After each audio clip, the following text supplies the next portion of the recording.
আসসালামু আলাইকুম। আজ আমি একটি পিৎজা রেসিপি শেয়ার করব। তবে এটা নুডলস পিৎজা। আর এর জন্য আমার যা যা লাগছে, আমি এখানে নিয়েছি ইন্দোমি নুডলস 2 প্যাকেট, আর ডিম নিচ্ছি 3টা, অলিভ নিচ্ছি, পেঁয়াজ কুচি নিচ্ছি হাফটা, অর্ধেকটা, আর আমি সিজনিং যেটা ব্যবহার করব নুডলসের প্যাকেটে যেটা আছে সেটাই। আর সসের জন্য নিচ্ছি রেগুলার টমেটো সস, এর সঙ্গে আমি দিয়েছি রসুন কুচি একটা কোয়া, আর দিয়েছি সামান্য অরিগানো। এখানে নিয়েছি মজারেলা চিজ, আর এখানে নিয়েছি চিলি ফ্লেক্স আর গোলমরিচের গুঁড়া, আর এখানে নিয়েছি আমি লাল, সবুজ, হলুদ ক্যাপসিকাম 1 টেবিল চামচ, অর্ধেকটা টমেটো কুচি, আর অর্ধেকটা পেঁয়াজ কুচি, একটা কাঁচামরিচ ফালি। আর নুডলসটা আমি এখন লবণ দিয়ে সিদ্ধ করে নেব গরম পানি দিয়ে। নুডলস সিদ্ধ হয়ে গেছে, এখন আমি এর মধ্যে দিয়ে দিচ্ছি সবজিগুলো, টমেটো কুচি, ক্যাপসিকাম কুচি, পেঁয়াজ কুচি, আর কাঁচামরিচ ফালি।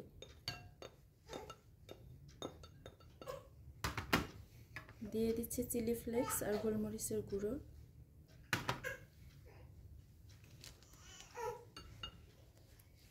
সিজনিং,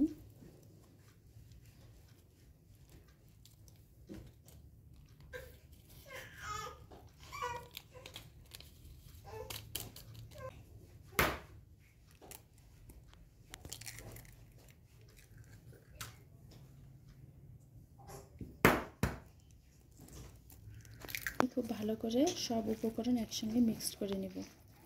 আমার পিৎজা মাখানো শেষ, এখন আমি এটাকে ভেজে নেব। জন্য আমি একটি প্যান গরম করে এর মধ্যে তেল, সয়াবিন তেল আমি ব্রাশ করে নিচ্ছি, খুব বেশি তেল দিব না। প্যান গরম হয়ে গিয়েছে, এখন আমি এটাকে ঢেলে দিচ্ছি।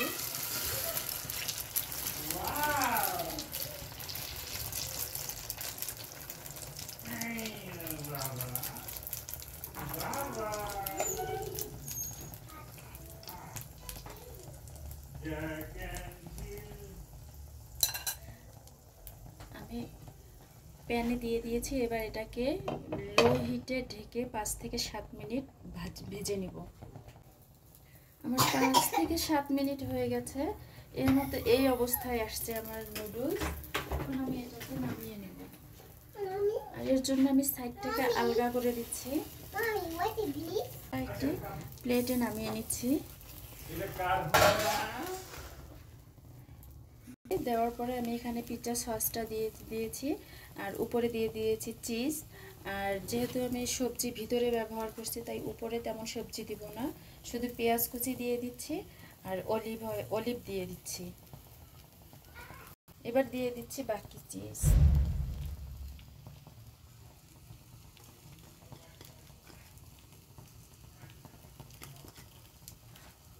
আর এখন যেটা দিয়ে দিচ্ছি সামান্য একটু গোলমরিচের গুঁড়ো,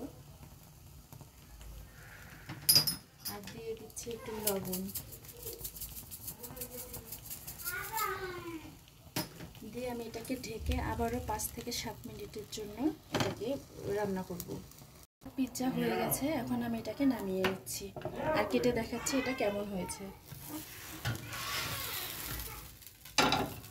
আমার পিৎজা রেডি, এখন আমি পিৎজাটাকে কেটে সার্ভ করব।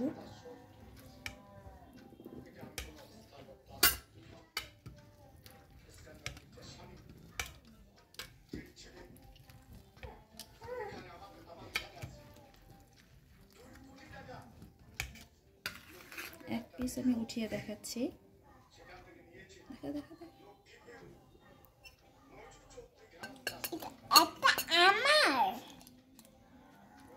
পিৎজা আপনাদেরকে কেটে দেখাচ্ছি এটা কেমন হয়েছে।